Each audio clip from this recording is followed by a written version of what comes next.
Grandes chances de você ter clicado nesse vídeo porque tá se sentindo desmotivado, porque tá passando por alguns períodos de procrastinação, ou porque tá querendo realmente mudar de vida pra algum estilo mais saudável, ou pra atingir um objetivo específico, ou não tá satisfeito em geral, seja nos relacionamentos, na vida profissional, acadêmica. Esse vídeo não é uma solução mágica, isso acho que eu já vou ter que te trazer logo de início pra não quebrar sua expectativa, mas o que eu posso fazer, eu sou Lisa Guerra, psicóloga, o que eu posso fazer é talvez te fornecer conhecimento e ferramentas baseadas em evidências e na psicologia para que você consiga entender o que pode estar acontecendo, independente do caso, e a partir desse entendimento você consiga saber o que não fazer. Então aqui vai um vídeo de 5 hábitos que você precisa mudar ou então que você precisa evitar de reproduzir na sua vida e como você vai identificar eles e se é o seu caso ou não, aí que vem a parte legal. Eu quero falar nesse vídeo sobre o que a gente chama na terapia cognitivo-comportamental de modelo cognitivo. O que é o modelo cognitivo? Modelo cognitivo é praticamente a forma com que nós pensamos e a forma com que os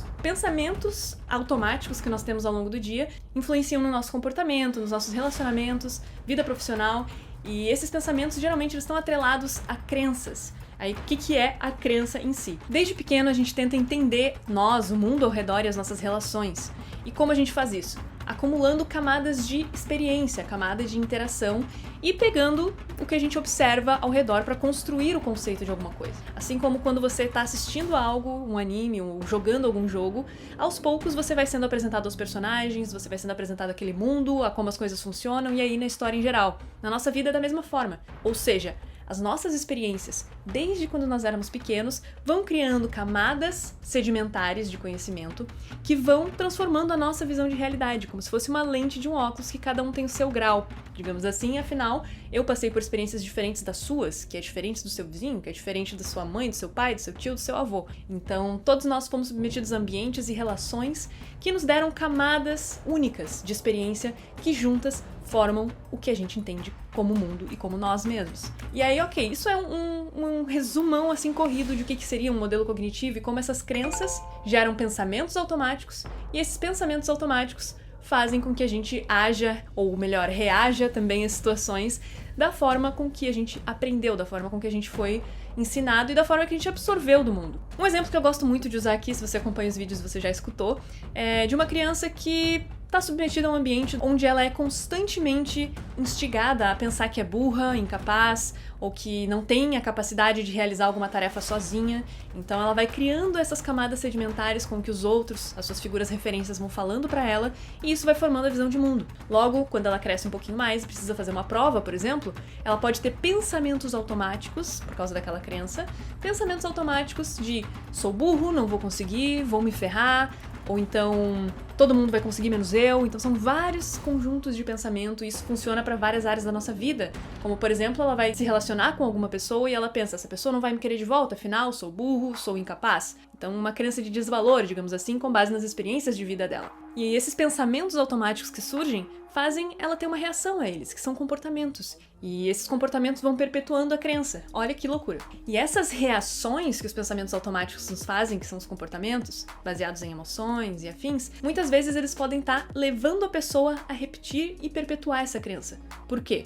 Olha que loucura, porque isso aqui eu quero que você não só entenda o exemplo, mas eu quero que você substitua o exemplo com algo que se encaixa na sua vida, porque assim tudo vai fazer sentido e a gente vai ter um trabalho de psicoeducação bem mais centralizado e voltado para quem está assistindo, que é o objetivo principal. Então, a gente faz isso em terapia também com os pacientes, tentando explicar e juntos buscando entender qual é esse modelo cognitivo que o paciente tem. Então, presta atenção. Essa criança tem essa baixa autoestima pelo ambiente que ela foi submetida. Quando ela recebe a prova, ao invés de fazer a prova, ela pode ter pensamentos automáticos de que é burra e afins e simplesmente ter raiva ou alguma outra emoção atrelada e não fazer a prova, jogar tudo pra cima, sair da sala de aula.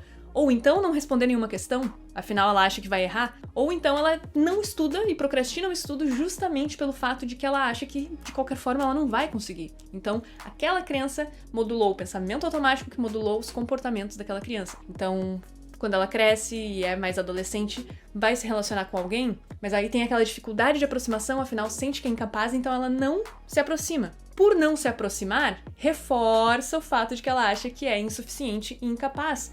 Afinal, ela não teve nenhuma experiência amorosa recíproca. Mas por que ela não teve? Porque ela não se expôs. Então a pessoa fica num ciclo infinito de se sentir incapaz, ter pensamentos automáticos sobre isso, evitar um comportamento de se expor porque acha que não vai conseguir. Logo, como ela não se expõe, ela não tem um repertório que diga que ela sim consegue, então ela volta e acredita nisso. Então ela evita estar em situações das quais ela talvez gostaria de estar, justamente pelo fato de que ela tem aquela coisa rígida de que é incapaz. Existem vários tipos de crença na terapia cognitivo-comportamental. A de desvalor é apenas uma delas. A gente também tem a crença de abandono, de que as pessoas vão sempre nos deixar, ou então pode ser uma crença de desamor, que a pessoa não se sinta que não merece ser amado. Então são diversas formas que o modelo cognitivo pode tomar dentro de nós, de acordo com as nossas experiências que geram os pensamentos e com as reações que a gente vai tendo a esses pensamentos que reforçam aquela crença, e a gente fica a nossa vida inteira se privando de certas experiências, se privando de certos desenvolvimentos e de certas emoções que, na verdade, poderiam nos ajudar a seguir em frente ou a ter uma qualidade de vida muito mais da hora. Agora que você entendeu o que é o modelo cognitivo, eu quero te trazer alguns desses comportamentos que você precisa evitar para que o seu padrão, o seu modelo cognitivo que você fica executando e executando na sua vida possa ser identificado e você possa romper com isso. Então, pessoas são muito diferentes uma da outra e muitas vezes eu faço um vídeo voltado só à procrastinação ou voltado só para aquele sentimento de que a gente tá cansado, e sempre tem alguma pessoa que vem, tá, mas pra mim não serve porque eu me sinto de tal outra forma. Então esse vídeo, ele tenta pegar esse apanhado e te ensinar o caminho, te ensinar as referências para que a partir dessas referências e desse caminho você consiga identificar o seu realmente e esse vídeo sirva de uma ferramenta útil para você. No final, eu também vou falar um pouco sobre o RPD, que é Registro de Pensamento Disfuncional, que é uma ferramenta usada na terapia cognitivo-comportamental que ajuda a identificar esses modelos cognitivos na sua vida. Então, presta atenção no conteúdo como um todo, porque não adianta também você só pular pra lá e não entender todo o enredo da aplicação dele, né? Então vai ser como se você estivesse fazendo qualquer outro tipo de exercício e não necessariamente algo mais certeiro. Então eu diria que o primeiro hábito que você precisa se livrar, digamos assim, para melhorar o seu desenvolvimento pessoal, seria o não se expor. E todos os modelos cognitivos, eles carregam um pouquinho desse medo da exposição a alguma coisa, seja a um relacionamento, seja a uma prova, seja a uma entrevista de emprego, por diversos fatores diferentes, desde você se achar incapaz, ou se achar indigno de ser amado, ou se achar um saco, ou seja, tem diversas formas que você pode interpretar isso para você, mas onde você se expõe é relativo a cada um que tá assistindo. Não se expor a essas experiências como relacionamentos, entrevistas de emprego ou provas e afins, essas coisas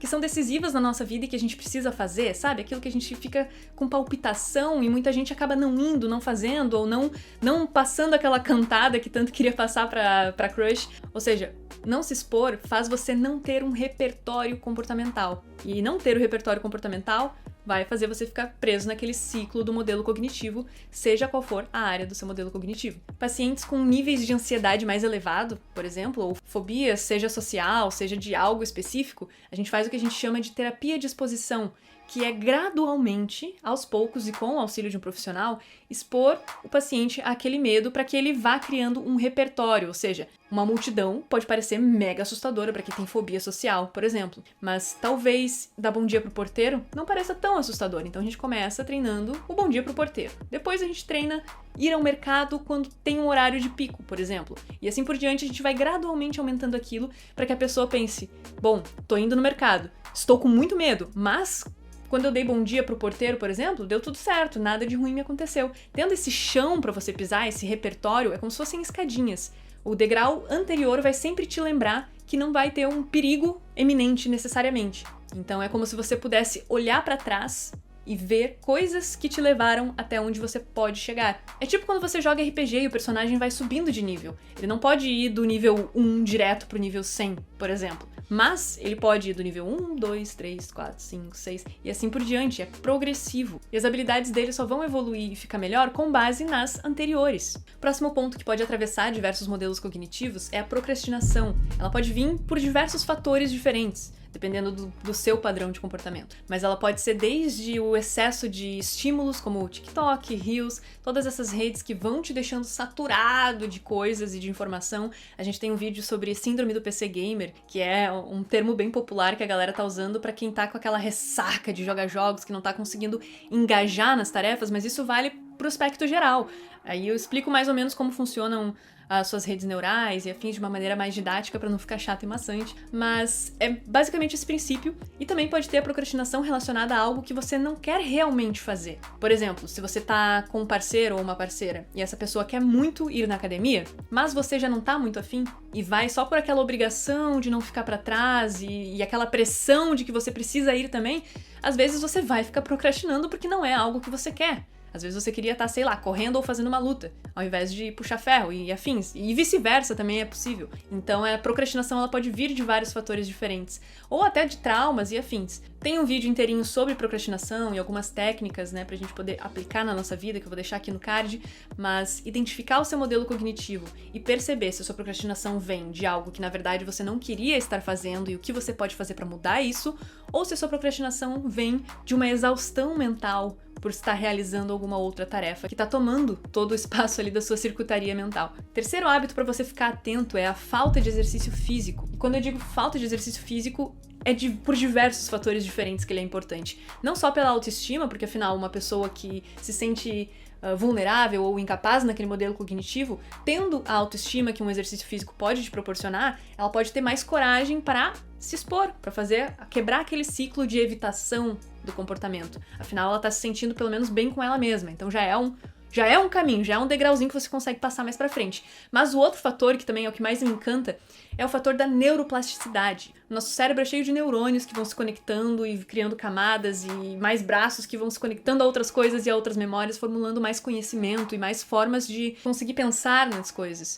A neuroplasticidade ela é muito útil, seja para raciocínio lógico, seja para formulação de memória, seja para uma pá de coisas e evitação de doenças neurodegenerativas e afins, e é comprovado já cientificamente, e não há mais nenhuma dúvida de que exercícios físicos colaboram aí para o bem-estar da sua neuroplasticidade. Então é algo muito importante tanto para o seu externo quanto para o seu interno, a nível intelectual. Esse fator da neuroplasticidade, inclusive, pode até te ajudar com o anterior, que era da procrastinação, porque afinal ele vai conseguir te ajudar a ficar mais engajado nas tarefas. O quarto lugar, eu acho que é o que mais me pega, é o meu calcanhar de Aquiles também, que é a questão do sono. Nosso cérebro é como se fosse uma cidade. De noite, por mais que a gente durma e ache que a gente desligou, o cérebro continua vivo, continua funcionando e continua executando coisas dentro da sua cabeça, o que é uma loucura, afinal, cidade tem vida à noite mesmo assim. E pelo fato de você estar dormindo, você talvez não perceba, mas o sono, ele é muito importante porque ele limpa as toxinas. É como se o caminhão de lixo estivesse passando na sua rua, digamos assim, e fazendo a varredura daquilo que você não quer mais ou daquilo que não é importante. Se privar de sono faz com que você acumule essas substâncias e essas toxinas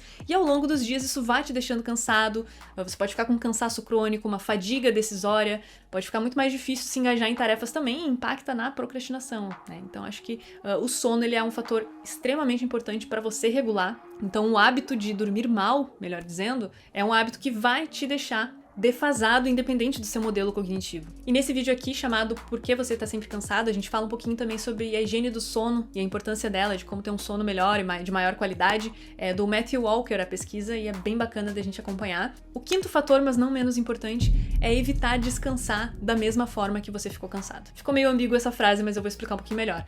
Alguém que faz home office, por exemplo, tá ali full time no seu computador e depois, bom, terminou o expediente, o que a pessoa faz? Vou assistir uma série, vou jogar, vou ficar no TikTok, ou seja, se expõe novamente a telas, sendo que aquele ambiente, aquilo já foi o estressor e que causou o cansaço. Então você não tá dando um respiro pro seu cérebro. E o mesmo vale ao contrário, pra também não demonizar as telas por extremo, porque também não é isso que eu quero dizer. Eu adoro jogar, eu adoro assistir coisas, eu trabalho na tela e isso é um problema pra mim também.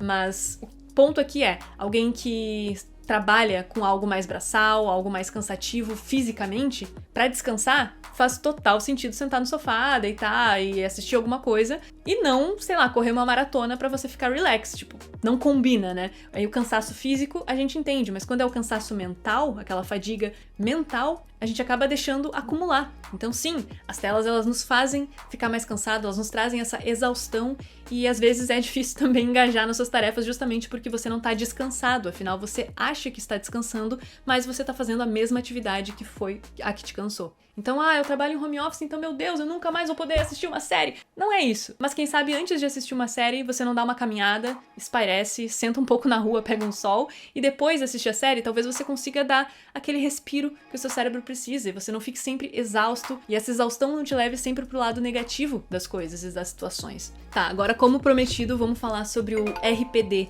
que é o Registro de Pensamento Disfuncional. Isso é um jeito muito interessante da gente entender qual é o nosso modelo cognitivo, quais são as nossas crenças e o que é que a gente está evitando fazer e de que forma. Porque isso é muito sorrateiro, porque é a forma com que a gente vê o mundo. É sorrateiro demais, porque como a gente sabe que o mundo é assim se a gente não tira o óculos nunca? Então a nossa lente tá sempre embaçada, tá sempre suja e a gente acha que aquilo é a realidade. Mas quando a gente percebe que, na verdade, tal coisa pode ser muito mais algo que a gente colocou na cabeça do que algo que realmente seja real... Bom, eu vou explicar mais ou menos como eu explico para os meus pacientes. O ideal é que você faça com o auxílio de um profissional, mas o registro de pensamento disfuncional é quase como um caderno de anotações. Você pode fazer também no seu celular, não tem problema nenhum. Mas é onde você pega situação, pensamento e emoção. Esses 3 pontos. Situação, pensamento e emoção. E cada vez que você se sente desconfortável, frustrado ou algum sentimento que seja incômodo, você coloca qual foi a situação, qual foi o pensamento automático que você teve naquela hora, qual a emoção que veio atrelada a isso, e para deixar ainda mais completo, qual o comportamento que você fez ou que você evitou por causa disso. Eu recomendo fazer isso durante umas 2, 3 semanas para que você tenha bastante situações e aí você consegue analisar o padrão por trás delas. Porque geralmente, quando a gente fala de modelo cognitivo, por mais diferentes que sejam as áreas e por mais diferentes que sejam os problemas, muitas vezes eles estão no mesmo modelo cognitivo. E aquele mesmo modelo cognitivo é o que tá te ferrando em várias áreas diferentes e às vezes não parece nem ter relação uma com a outra, um problema com o outro. Mas o seu fundo de verdade, às vezes, pode ser o mesmo. Então, para alterar o seu modelo cognitivo, primeiro você precisa entender qual ele é e de onde ele tá vindo e sendo perpetuado. Então, um exemplo aí de RPD só para ilustrar, e aí você pode fazer na sua vida e ir percebendo esses padrões que você vai executando. Situação. A pessoa tem um encontro. Pensamento automático. Oh meu Deus, a pessoa não vai gostar de mim, porque eu sou um fracassado, eu sou um idiota, eu sou um burro, eu sou qualquer coisa. A emoção associada pode ser raiva de si, tristeza, frustração, enfim, uma série de emoções negativas diferentes. E aí o comportamento que desdobrou é ou a pessoa vai e fica extremamente ansiosa e aí acha que tá tudo dando errado e se culpa por isso enquanto está no encontro, então é um comportamento mais ansiogênico de estar lá, ou a pessoa pode evitar ir, desmarca e simplesmente não se expõe. Então, 2 situações ruins que vieram por causa do sentimento de frustração, por causa do pensamento que aquela pessoa não gostaria de você daquele primeiro encontro. Isso é um exemplo de RPD. Aí vamos imaginar que essa mesma pessoa continuou fazendo RPD e precisou mostrar alguma coisa no trabalho pro chefe. Ó, o resultado de tal coisa que eu fiz. Pensamento automático, tá uma merda, ninguém vai gostar, vão criticar o meu trabalho, não consigo nem mostrar isso porque tá horrível. Sentimento, medo, frustração, angústia. Comportamento, ou atrasa aquela tarefa, procrastina, não faz, ou então faz extremamente bem, num jeito muito mais perfeccionista do que precisaria e investe de um jeito exagerado, prejudicando em outras áreas, ou então simplesmente fura com o chefe. Aí você percebe que ambas as áreas do RPD, por mais que sejam áreas diferentes, ambas parecem estar falando do mesmo modelo cognitivo, que é o modelo de desvalor. A pessoa não conhecer o seu próprio potencial. E aí, sabendo que é esse modelo de desvalor, a gente consegue investigar essas crenças de uma maneira mais efetiva. E aí a gente começa um trabalho mais invasivo, no sentido de, bom, se você se sente desvalorizado, por quê? Vamos fazer uma linha do tempo da sua vida. Vamos entender quando isso começou. Quais foram as camadas sedimentares de experiência que fizeram você acreditar nisso, que te deram esse grau para você usar nos óculos e enxergar a vida, a enxergar você mesmo por essa mesma perspectiva. Esse é o sistema do RPD. O ideal é que ele seja com o acompanhamento de um psicólogo, porque assim você consegue ter direcionamentos mais interessantes, você consegue ter ideias que talvez você não tinha por causa de alguma pergunta, ou o simples fato de poder conversar sobre esse RPD e desmembrar ele de diversas formas para que isso faça mais sentido na sua vida. E é isso aí, foi algo que fez bastante diferença na minha vida, quando eu comecei a entender os meus padrões de comportamento, de onde eles estavam vindo, por que eles estavam daquela forma, e ver nessa linha do tempo da minha vida, assim, onde foi que essas coisas começaram a se estabelecer para que eu conseguisse girar essa engrenagem de alguma forma, e melhorou muito mesmo. Então, eu recomendo bastante vocês não só fazerem, como buscarem algum profissional da área da psicologia. Essas ferramentas são da terapia cognitivo-comportamental, então também já fica a dica que se você quer trabalhar nesse viés, procurar um profissional que é nessa abordagem. Espero que eu não tenha trazido muita informação e te despejado muita coisa, mas são pontos que eu acho que é o básico da psicoeducação. Então, se uma pessoa sabe isso, entende o que é o modelo cognitivo e começa a reconhecer os seus, ela tem aí a estrutura base para fazer as outras coisas. Então é como se fosse ali o starter pack da terapia. Então eu queria muito compartilhar isso com vocês de uma forma mais didática para que fosse realmente útil para que vocês começassem a entender os seus próprios padrões de comportamento e modelos cognitivos e quem sabe também procurar um profissional que vai auxiliar demais nesse trajeto. Antes, um aviso do nosso patrocinador, a PCIS, é óbvio. Esse é o meu teclado Neron, da PCIS. Ele é uma versão um pouquinho minimalista, mas eles ainda têm um ZOT, que é o mais minimalista ainda. Eu escolhi ele principalmente porque, apesar de eu usar muito para trabalho, eu também gosto de jogar, então eu coloquei o switch marrom, que equilibra muito bem essas duas funções, e ele tem as teclas para cima, para baixo, para lado e afins, pra poder ter a jogatina de maneira mais precisa. O meu mouse é o Anok, mas a minha versão é um pouquinho diferente porque ela é personalizada com a Ellie de The Last of Us e eu vou ter que mostrar pra vocês ficarem com inveja. Mas sem dúvidas o componente favorito do meu setup da PCIS é o headset Murdoch, porque pra mim ele é o mais confortável de todos que eu já usei até o momento. Eu utilizava outras marcas equivalentes a esse, mas o Murdoch foi o mais confortável, assim, disparado. Você pode encontrar esses e outros equipamentos da PCIS no link que vai estar aqui na descrição e ainda ajudar o canal. Tamo junto!